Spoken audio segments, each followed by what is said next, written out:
du programme de type 503 sur les transitions et notamment sur un sujet qui me tient à cœur, c'est la méthanisation.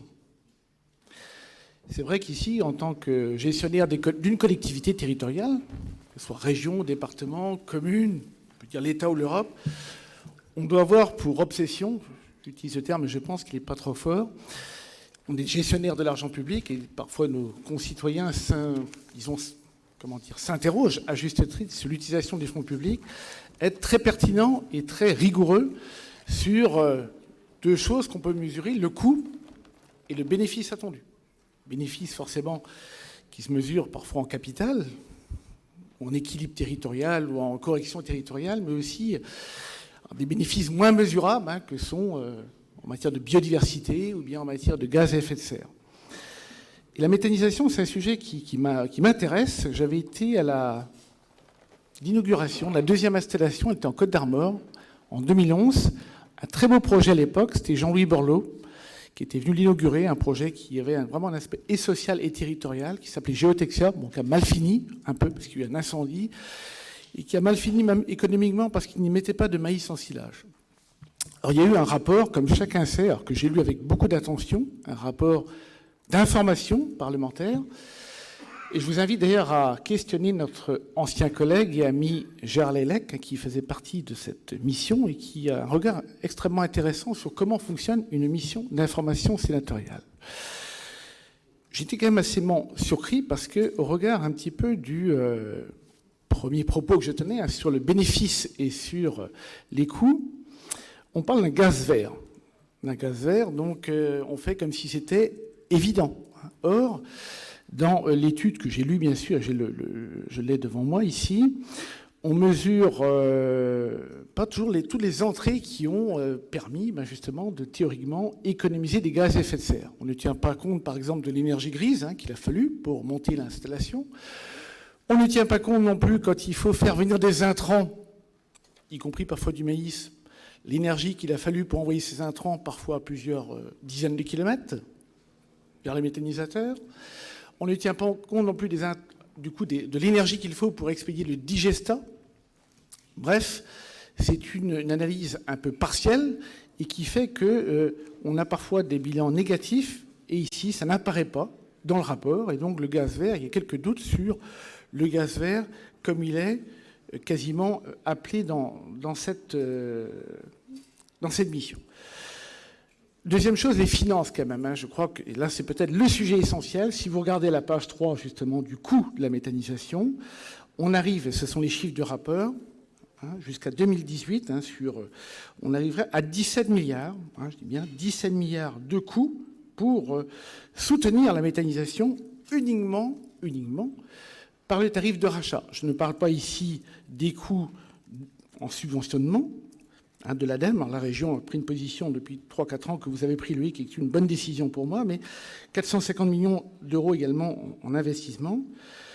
Bref, imaginez tout simplement ce qu'on pourrait faire avec 17 milliards d'euros. On a parlé de précarité énergétique ce matin et de coût carbone. Ce qu'on pourrait faire avec 17 milliards d'euros, soit dans des modifications de système agricole, soit dans des passoires thermiques.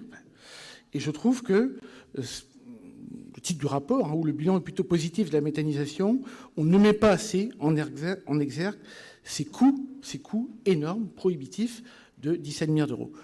Autre chose, les sols. Vous savez que le GIEC a beaucoup parlé des sols sur cette planète, et en France, on a 40% de nos sols qui ont des taux de matière organique inférieurs à 1%.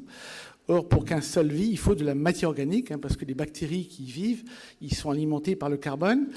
Et quand on fait de la méthanisation, la chimie, le concept de la chimie, c'est rien ne se perd, rien ne se crée, tout se transforme, qu'on extrait le carbone pour en faire l'énergie, et donc le digestat qu'on envoie sur le sol, forcément, on n'a plus de matière organique, et sur la baisse des taux de matière organique à long terme, aucune allusion de fait dans ce rapport. Ça me paraît assez incroyable. Quatrième point, c'est l'avant-dernier point, on parle d'emploi. Alors on dit que la filière pourrait créer, d'ici quelques années, je crois que c'est 53 000 emplois. Et quand vous faites la division, là on peut faire la division, des 17 milliards d'euros par ce nombre d'emplois créés, on est à 680 000 euros 680 000 euros par emploi créé. Je pense qu'il serait bien de mettre ces chiffres-là en exergue pour bien être capable d'analyser l'intérêt ou non d'une politique publique. Enfin, dernier point, et il n'est pas le plus négligeable, vous avez parlé, Loïc et Arnaud Lécuyer tout à l'heure, hein, d'un bel objectif d'installer 1000 jeunes par an en agriculture. Je crois que c'est incontestable, c'est un bel objectif. Mais quand on investit dans la méthanisation, c'est forcément un investissement à 7 chiffres minimum, hein, c'est-à-dire minimum 1 million d'euros. Comprenez bien que quand il faut transmettre une exploitation avec de telles valeurs capitalistiques, bah écoutez, il faut s'appeler ou Crésus ou que, à terme, les reprises d'exploitation ne se feront plus par des agriculteurs, mais par des structures ou coopératives ou privées. Donc je n'arrive pas à voir, quand on regarde tous ces effets collatéraux et cette approche systémique du développement de la méthanisation, et je ne vois pas dans ce rapport, si ce n'est qu'il y a 61 recommandations, tant qu'à faire, pourquoi pas 200 tant qu'à faire, mais que l'essentiel, c'est-à-dire le coût au regard des économies carbone ou gaz à effet de serre qui sont faits et des dégâts collatéraux, sont abordés de façon non systémique. Et voilà, donc j'alerte un petit peu là-dessus. Et je vous encourage, l'exécutif, à maintenir la politique qui a été celle de la région Bretagne sur la méthanisation, puisque c'était la seule région à ne pas tomber dans ces travers-là, pour toutes les raisons évoquées.